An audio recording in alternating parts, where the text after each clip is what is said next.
morning, church friends. I hope that the start of summer has gone really well for you. It's been beautiful all weekend, and I hope you've had a chance to enjoy your family and friends in a really beautiful environment.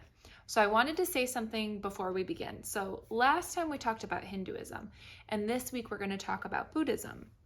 By calling ourselves progressive Christians, we mean that we are Christians who affirm that the teaching of Jesus provide but one of many ways to experience the sacredness and oneness of life, and that we can draw from diverse sources of wisdom in our spiritual journey, which is such good news. We can learn about wisdom from all different areas. So today we're going to hear about a Jataka tale of patience to teach us all about how we can start practicing that a little bit more. On hot summer days, all kinds of animals gather at the river. They can get a refreshing drink, bathe in the rushing water, and take a rest in the shade of the trees along the riverbanks. A river sprite lived in the river. A sprite is a nature spirit with supernatural powers, kind of like a fairy. The river sprite was very curious about the world of animals. Often he sat in trees invisible to all and watched the animals come and go.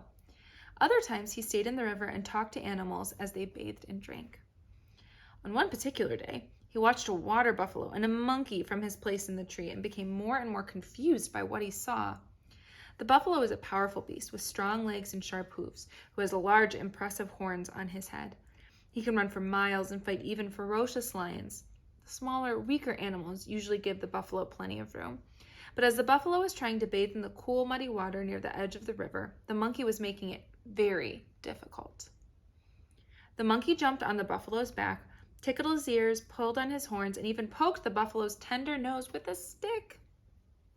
The sprite waited for the buffalo to strike back, to fling the monkey into the river, or to kick the troublesome little creature over the treetops. But the buffalo stayed calm and tolerated the monkey's mischief while the sprite looked on puzzled.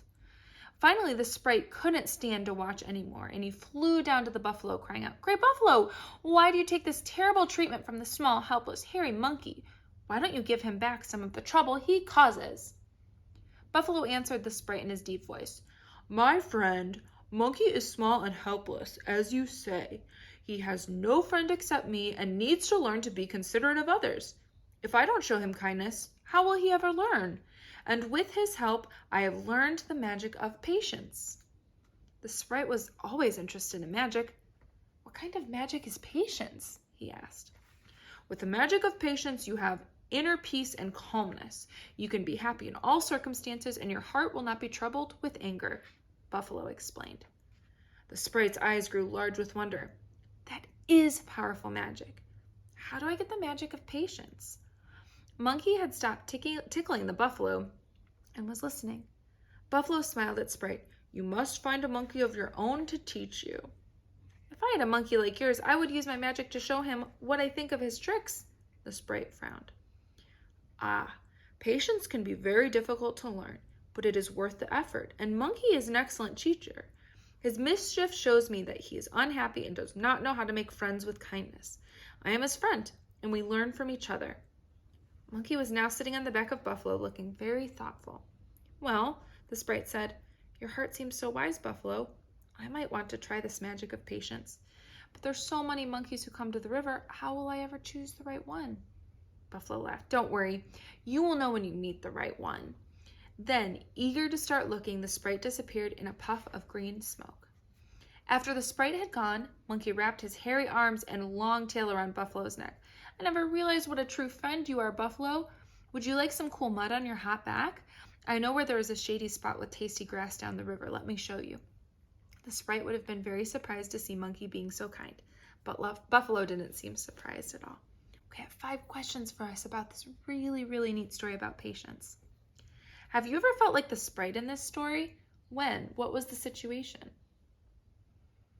Have you ever been patient like the buffalo? It seems like it's really hard. Did you find it hard?